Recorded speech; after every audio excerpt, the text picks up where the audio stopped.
Hello, ഇന്ന് ഞാൻ നിങ്ങളുമായിട്ട് ഷെയർ ചെയ്യുന്നത് മാസ് കൊണ്ടുള്ള ഒരു സൂപ്പർ ടേസ്റ്റ് ആയിട്ടുള്ള ഒരു റെസിപ്പി ആണ്.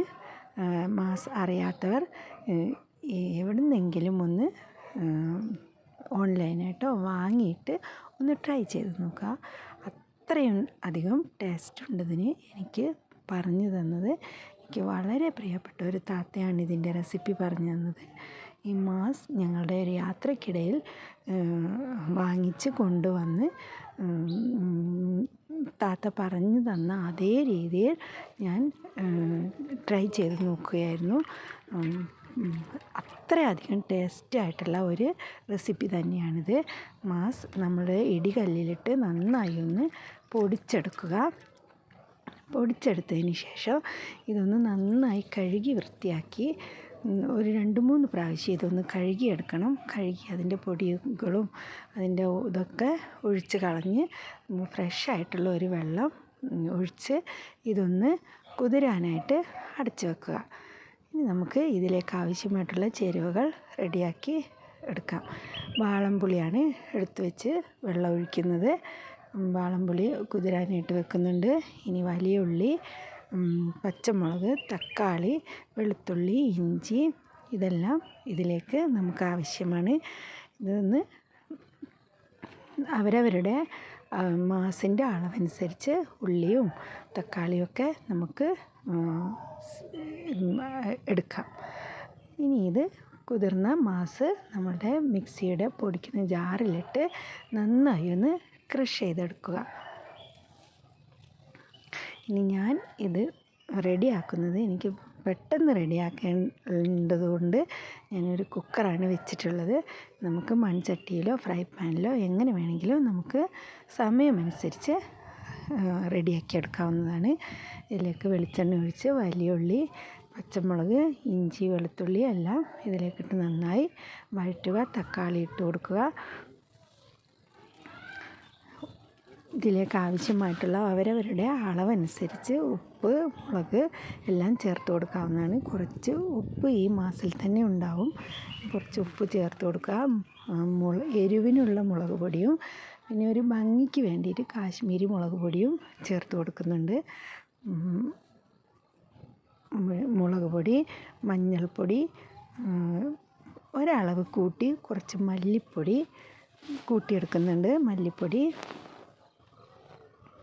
കാശ്മീരി മുളക് പൊടി ഇതെല്ലാം ഇട്ട് നന്നായി ഒന്ന് വഴറ്റിയെടുക്കുക.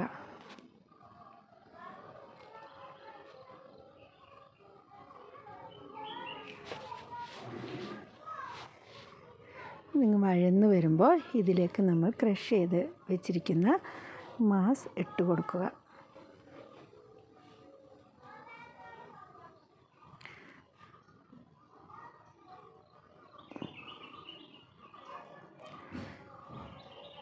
മാസ് ഇട്ടിട്ട് ഒന്ന് നന്നായി വഴറ്റിയെടുക്കുക. ഇനി നമുക്ക് ഇത് വെന്ത് എടുക്കുന്നതിലേക്ക് ആവശ്യമായിട്ടുള്ള വെള്ളവും പുളിവെള്ളവും ചേർത്ത് കൊടുക്കാം. പുളിവെള്ളം ഇതിലേക്ക് ആദ്യം ചേർത്ത് കൊടുക്കുന്നുണ്ട്. കുക്കറിലായതുകൊണ്ട് കുറേ അധികം വെള്ളത്തിൻ്റെ ആവശ്യമില്ല. മറ്റു പാത്രങ്ങളിലാണ് വെക്കുന്നതെങ്കിൽ നിങ്ങൾ കുറച്ചുകൂടി അളവ് വെള്ളം ഒഴിച്ചു കൊടുക്കണം. കുക്കറിൽ ഇത് വെന്ത് പാകാനുള്ള വെള്ളം ഒഴിച്ചു കൊടുക്കുക. എന്നിട്ട് ഇതൊന്ന് മൂടി ഒരു വിസിൽ ആകുന്നവരേക്ക് ഒന്ന് നമുക്ക് അടച്ച് വേവിക്കാം.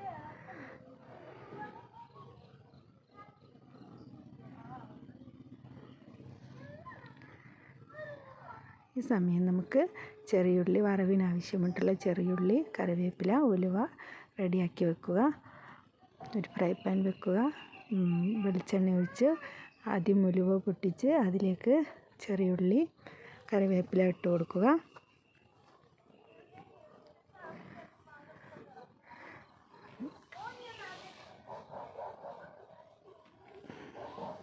നല്ല ടേസ്റ്റായിട്ടുള്ള മാസ് റെസിപ്പി റെഡിയായി കഴിഞ്ഞു. ഇതൊന്ന് വറവിട്ട് നമുക്ക് ഈ വറവിലേക്ക് തന്നെ ആ വെന്ത് വന്നിരിക്കുന്ന മാസ് കൂട്ട് നമ്മളിതിലേക്ക് ഒഴിച്ചു കൊടുക്കുക. വെള്ളമൊക്കെ വറ്റി നല്ല പാകമായി നല്ലൊരു കണ്ടീഷൻ തന്നെ കിട്ടിയിട്ടുണ്ട്. ഇത് നന്നായിട്ട് ഇളക്കി നമുക്കൊന്ന് എണ്ണ തെളിയുന്നവരേക്ക് ഇളക്കി കൊടുക്കുക. എണ്ണ തെളിഞ്ഞ് വരുമ്പോൾ ഫ്ലെയിം ഓഫാക്കി നമുക്കിത് കഴിക്കാൻ എടുക്കാവുന്നതാണ്. എണ്ണയൊക്കെ തെളിഞ്ഞ് റെഡിയായി വന്നിട്ടുണ്ട്. നമുക്ക് കടികളിലേക്കും ചോറിലേക്കും ഒക്കെ കൂട്ടാവുന്നൊരു റെസിപ്പി റെഡി ആയിട്ടുണ്ട്. ഒന്ന് ട്രൈ ചെയ്ത് നോക്കുക.